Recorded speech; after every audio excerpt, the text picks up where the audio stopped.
जय श्री राधे भक्तों, आज हम आपके लिए यहाँ पर लेकर आए हैं यम गीता। भक्तों, यम गीता अग्नि पुराण के अंतर्गत प्राप्त होती है और ये यमराज के द्वारा नचिकेता के लिए कही गई है। यम गीता का केंद्रीय विषय वस्तु योग दर्शन है। इसके प्रारंभ में प्राचीन काल के विभिन्न मनीषियों जैसे पंचशिख, जनक, जैगिशव्य, देवल, इन सब के मतानुसार मनुष्य के परम कल्याण के साधन बताए गए हैं, जिनके द्वारा आत्मचिंतन और अनासक्त भाव से शास्त्रोक्त कर्म करने की प्रेरणा मिलती है। इसके बाद इसमें योग मार्ग का वर्णन है, विशेषकर यम नियम के द्वारा मन का निग्रह करते हुए समाधि अवस्था प्राप्त करने का उपाय बताया गया है, जिससे जीव ब्रह्म भाव में स्थित हो जाता है। ये सार गर्भित एवं तात्विक यम गीता यहाँ पर हम आपके लिए लेकर आए हैं हिंदी में। तो चलिए शुरू करते हैं। अग्निदेव कहते हैं, ब्राह्मण, अब मैं यम गीता का वर्णन करूँगा जो यमराज ने नचिकेता को सुनाई थी।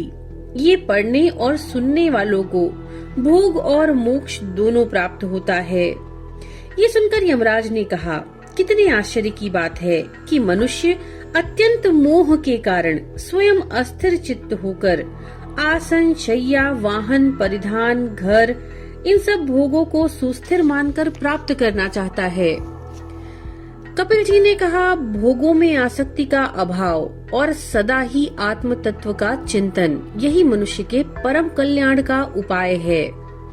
आचार्य पंचशिख का उद्गार ऐसा है कि सर्वत्र समतापूर्ण दृष्टि और ममता और आसक्ति का ना होना, ये मनुष्य के परम कल्याण का साधन है।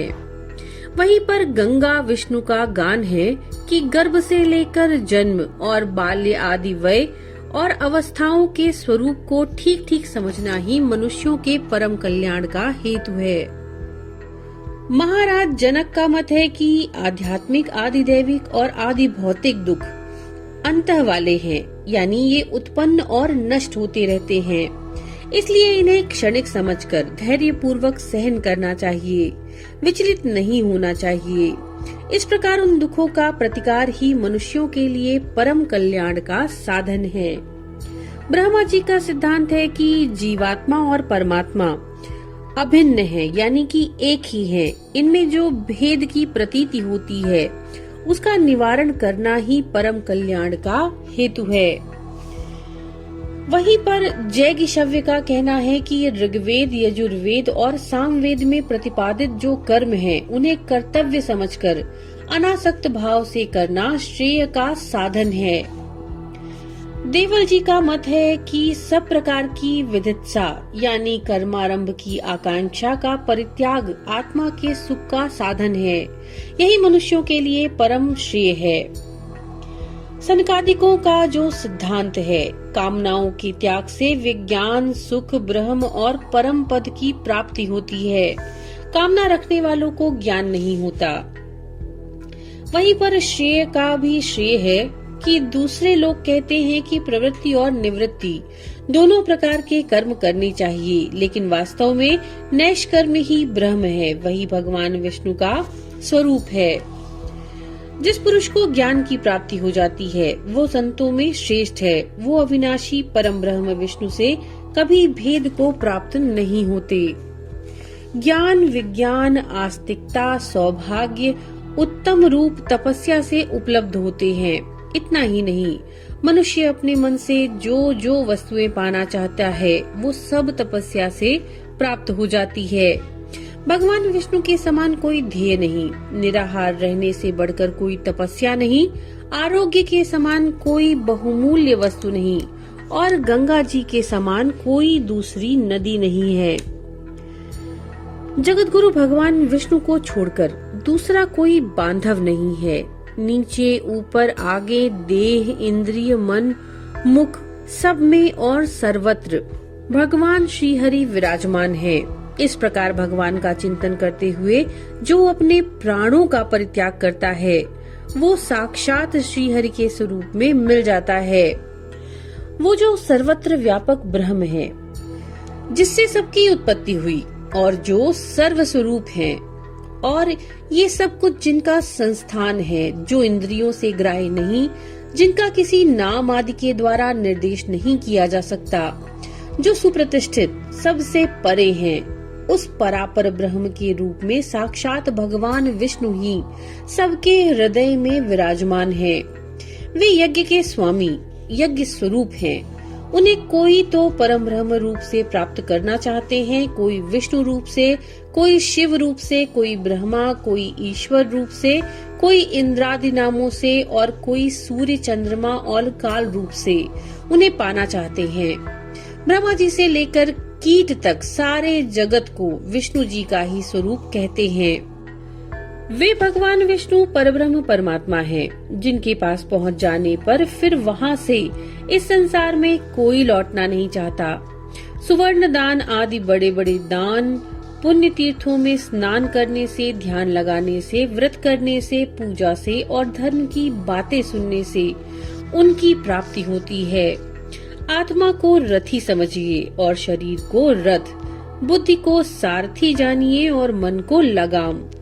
विवेकी पुरुष इंद्रियों को घोड़े कहते हैं और विषयों को उनके मार्ग, शरीर, इंद्रिय और मन सहित आत्मा को भोक्ता कहते हैं। जो बुद्धि रूपी सारथी अविवेकी होता है, जो अपने मन रूपी लगाम को कसकर नहीं रखता, वह उत्तम पद परमात्मा को नहीं प्राप्त होता।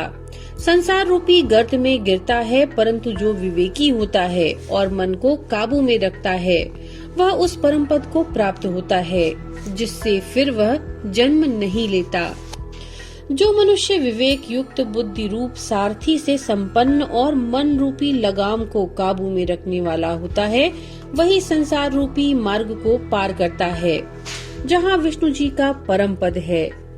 इंद्रियों की अपेक्षा उनके विषय पर, विषयों से परे मन है, मन से परे बुद्धि, बुद्धि से परे महान आत्मा है, महतत्व से परे अव्यक्त यानी मूल प्रकृति है और अव्यक्त से परे पुरुष यानी परमात्मा है। पुरुष से परे कुछ भी नहीं, वही सीमा है, वही परम गति है। संपूर्ण भूतों में छिपा हुआ ये आत्मा प्रकाश में नहीं आता। सूक्ष्मदर्शी पुरुष अपनी तीव्र और सूक्ष्म बुद्धि से ही उसे देख पाते हैं। विद्वान पुरुष वाणी को मन में और मन को विज्ञानमयी बुद्धि में लीन करे। इसी प्रकार बुद्धि को महतत्व में और महतत्व को शांत आत्मा में लीन करे। यम नियमादि साधनों से ब्रह्म और आत्मा की एकता को जानकर मनुष्य सत स्वरूप ब्रह्म ही हो जाता है। अहिंसा, सत्य, अस्तेय, ब्रह्मचर्य और अपरिग्रह, ये 5 यम कहलाते हैं। नियम भी 5 ही हैं: शौच, संतोष, उत्तम तप, स्वाध्याय और ईश्वर पूजा। आसन बैठने की प्रक्रिया का नाम, उसके पद्मासन आदि कई भेद हैं। प्राणवायु को जीतना प्राणायाम, इंद्रियों का निग्रह प्रत्याहार कहलाता है। एक शुभ विषय में जो चित्त को स्थिरता पूर्वक स्थापित करना होता है, उसे बुद्धिमान पुरुष धारणा कहते हैं। एक ही विषय में बारंबार धारणा करने का नाम ध्यान है। मैं ब्रह्म हूँ, इस प्रकार के अनुभव में स्थिति होने को समाधि कहते हैं। जैसे घड़ा फूट जाने पर घटाकाश महाकाश से अभिन्न हो जाता है, उसी प्रकार मुक्त जीव ब्रह्म के साथ एकीकार को प्राप्त होता है। वह सत स्वरूप ब्रह्म ही हो जाता है।